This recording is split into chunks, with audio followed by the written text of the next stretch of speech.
Les rois, les seigneurs, depuis plus d'un siècle. Ceux qui ont ancré ce sport dans leur tradition nationale, dans leur identité profonde. Les All Blacks. On voit très bien leur maillot noir, leur fougère blanche et leur haka inimitable. Mais ce qui est plus difficile à cerner, c'est une explication à tout ça. Une explication au fait qu'un pays d'à peine 5 millions d'habitants façonne des générations de joueurs de génie. Une explication à une suprématie quasiment inébranlable.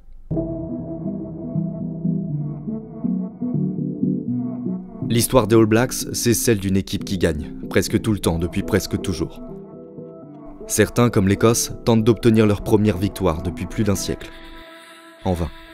Japon, 0 défaite. Italie, 0 défaite. États-Unis, Canada, Fidji, Féroé, Géorgie, Samoa, Portugal, Roumanie.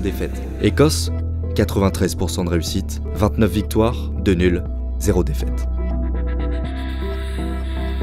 Seuls 7 pays forment le cercle fermé de ceux qui ont fait tomber le géant noir. Et aucun d'entre eux n'affiche un bilan positif. Le meilleur score, c'est l'Afrique du Sud, qui s'approche à peine du match nul avec 40% de victoire. C'est l'équipe chassée. Tout le monde veut nous battre, tout le monde veut épingler le maillot des Blacks à leur tableau de chasse. You love winning, but I guess that fear of losing or fear of dropping the standards or letting your teammate down, that's what drives the success. It's not wanting to win. I think the win is a byproduct of what we build within the team environment. La première explication du règne des Blacks se cache dans un événement fondateur.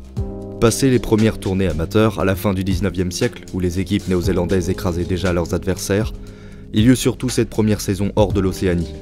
Nous sommes en 1905, voici les Originals. 976 points marqués, 59 concédés, 35 rencontres, 34 victoires. Leur unique défaite reste controversée, un essai ayant été refusé aux Blacks. À ce moment-là, quelque chose s'est éveillé. Ces premières tournées en 1905, en 1924, ont vraiment créé une espèce de moule pratiquement invincible qui a créé l'image du rugbyman néo-zélandais et l'image de réussite. Tous les joueurs qui sont venus après ça, ils ont été obligés de faire aussi bien, si ce n'est pas mieux, pour défendre un peu l'honneur du pays. Faire aussi bien, voire mieux. Chez les Blacks, la légende des aînés n'a pas la lourdeur d'un glorieux passé. C'est la promesse de victoire à venir. Une promesse offerte à chaque nouveau joueur.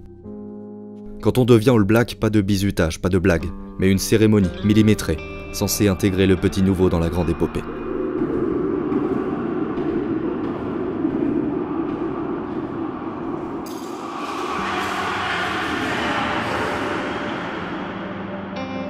Même s'il y a toute l'histoire derrière, on fait confiance à ce joueur pour qu'il ajoute quelque chose à ce patrimoine.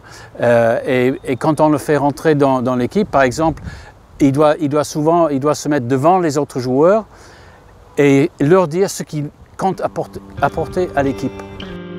Et ce qu'il peut apporter à l'équipe sera consigné ici. Un joli livre en cuir noir offert à chaque nouveau Black, le Black Book. En première page, le maillot des fondateurs, les Originals, l'équipe de 1905. Sur celle d'après, celui des Invincibles de 1924, l'équipe aux 32 victoires sur 32 matchs. Les pages s'égrènent comme autant de succès, jusqu'aux pages blanches que le nouveau venu sera chargé de remplir lui-même. Portés par leur équipe, les nouveaux joueurs sont aussi soutenus par une incomparable ferveur. Celle d'une nation néo-zélandaise qui pense rugby, qui vit rugby. Les All Blacks changent l'humeur de ce pays. Si les All Blacks gagnent le prochain match, les gens vont travailler avec le sourire, tout le monde est heureux. Si on perd, mon Dieu, l'humeur change, tout est sombre. C'est comme aller à un enterrement. Tout ça, ça commence très tôt, dès l'enfance en réalité. Il suffit de voir ce qui se passe à la pause du midi dans beaucoup d'écoles du pays. Vrai terrain, espace vert, poteau de fortune, l'important c'est de jouer dès qu'il y a un peu de temps libre. Et l'expression que j'utilise, c'est que la culture mange la stratégie tout cru. Et évidemment, tu as une stratégie, mais quand tu es sur le terrain et quand tu es en difficulté, c'est la culture qui va te sauver. I've witnessed it. 2013 in Ireland, our team were down, and I think we needed to score, and it was 83 minutes, and our team were able to bond together and put in a last burst to be able to score a try right at the end, and end up winning the game. So team culture or the team bond, team spirit that we've had gets us through. L'héritage, la culture, reste le jeu. Des passes rapides, une grande habileté technique, les Blacks sont connus pour leur style.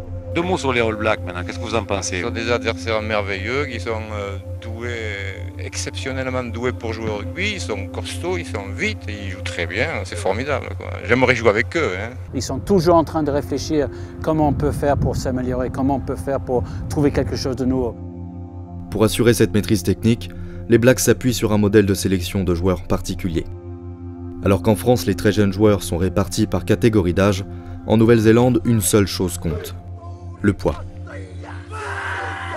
Résultat, les plus gros gabarits ont du répondant, ils progressent plus vite et tous les joueurs se tirent vers le haut. À la fin de l'écrémage, il ne reste que les meilleurs.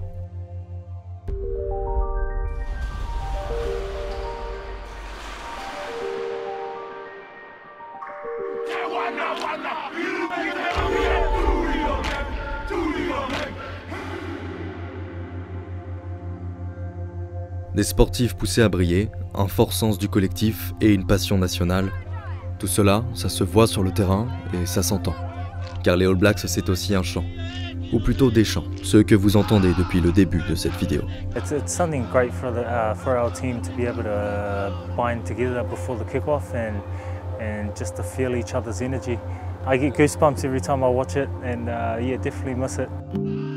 Bref, vouloir regarder un match des Blacks et louper le haka, c'est rater leur premier essai. Reste cette part de fragilité, la possibilité d'un fiasco qui fait des Blacks, malgré tout, des joueurs comme les autres. Les Coupes du Monde, supposées représenter le grand rendez-vous des équipes nationales, ne sont pas une promenade de santé pour les Néo-Zélandais. Les All Blacks ne gagnent pas toujours. Sur les 8 éditions de la Coupe du Monde de rugby, ils en ont remporté 3, dont les 2 dernières. Je suis convaincu que pendant cette Coupe du Monde, les Blacks vont sortir quelque chose de nouveau. Ils ont essayé de travailler dessus un peu en cachette depuis 2 ans. Qu'est-ce que nous, on peut faire pour essayer de rester numéro 1 et essayer de conquérir un nouveau titre, un 3e titre d'affilée?